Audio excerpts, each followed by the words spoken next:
Hello, Kanoi family. My name is Ellen, and this summer I'm serving as Kanoi's Children's Ministry intern. One of my main projects this summer has been a children's devotional series on women in the Bible. Why focus on women in the Bible? Well, sometimes when we tell stories of the Bible, we miss important characters that really shape the narrative. Often, these are women lost in the pages of our Bibles. It has been so much fun to create these videos for the Kanoi kids. You're welcome to catch up on the videos and follow along each Wednesday as they're posted. I purposely include things in the videos that will be interesting for adults. I've been learning a lot through this children's series. Behind the scenes, I spend hours reading academic research and listening to podcasts about each different woman I present to the kids. There is so much that fills my head and doesn't make it on to the videos for the kids. So I thought this would be a great place to share some of that with you. This video is the second video in a 3-part mini-series on women in the Bible for adults. In the first video, we learn about Miriam and how she led God's people in remembering who God is. Today, we'll be looking at Hannah in 1 Samuel, and the final video will feature Mary, the mother of Jesus.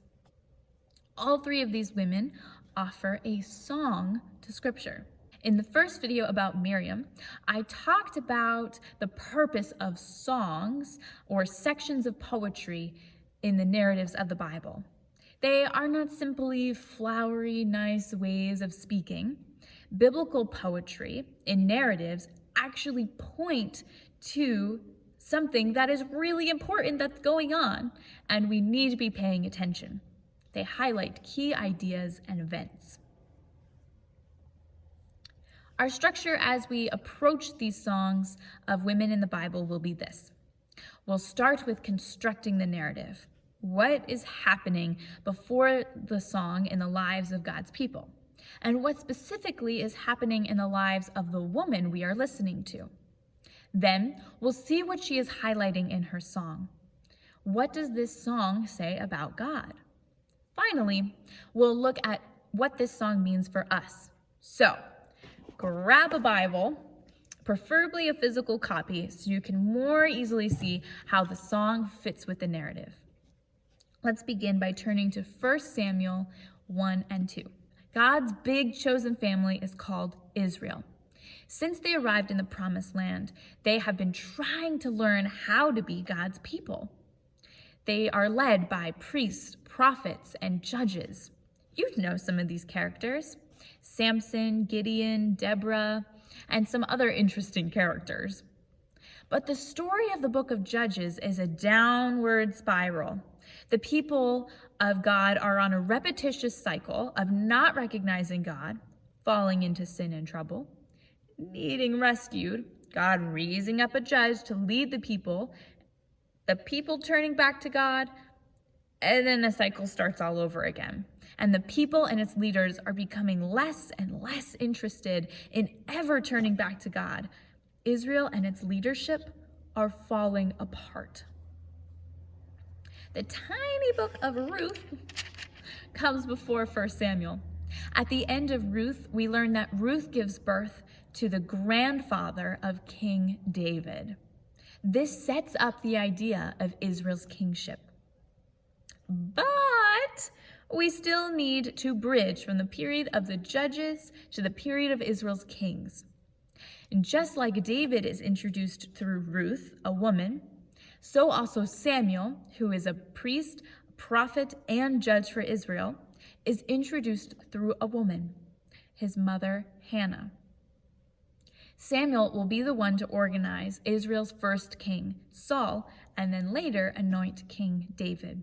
He is that bridge piece between the era of the judges and the time when Israel will have its kings.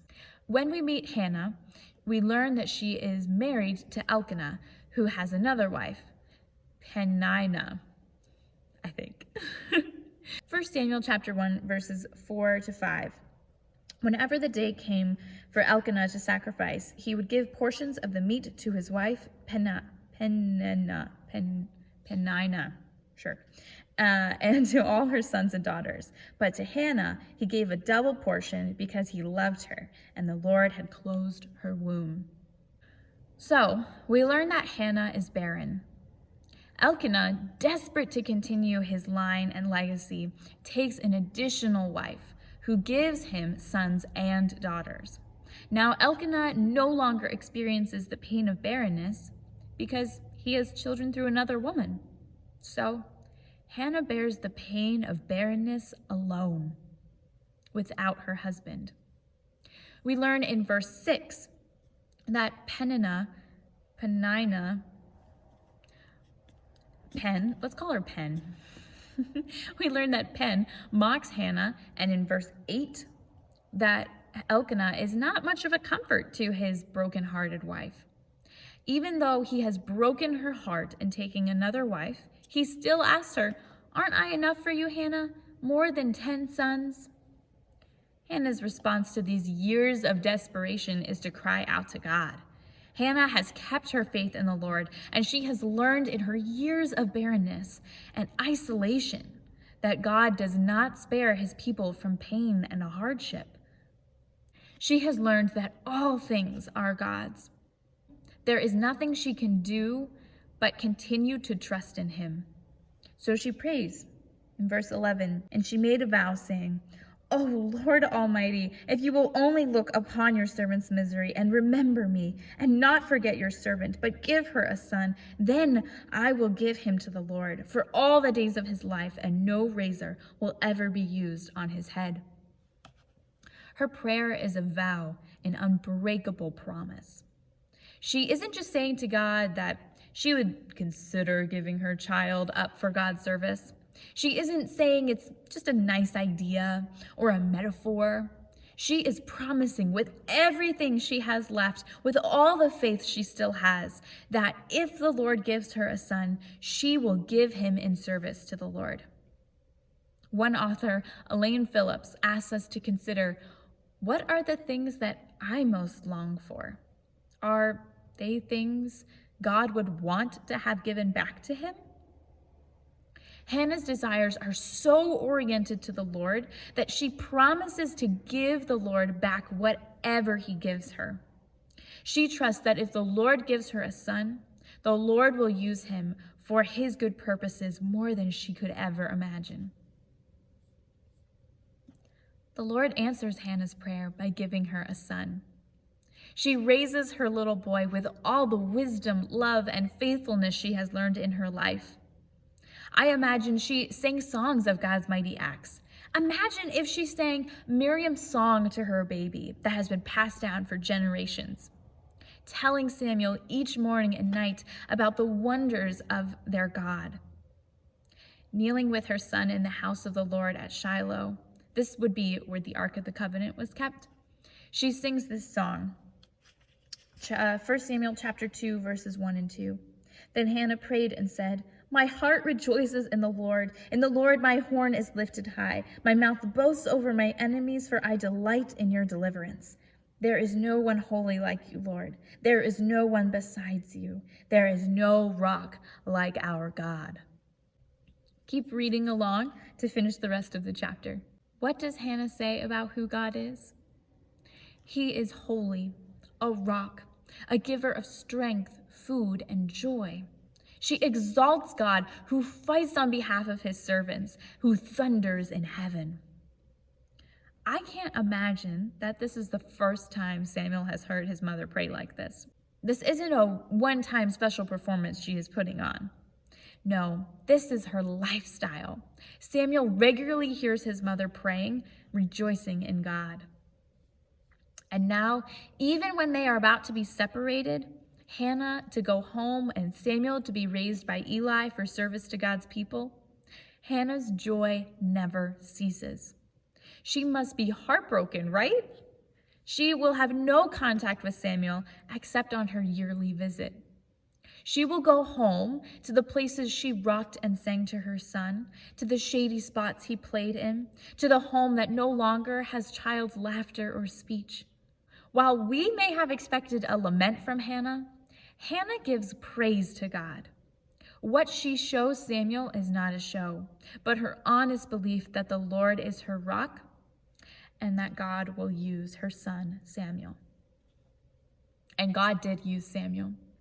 Samuel played a pivotal role in shaping the monarchy of Israel. Hannah's foundational upbringing of Samuel shaped God's kingdom.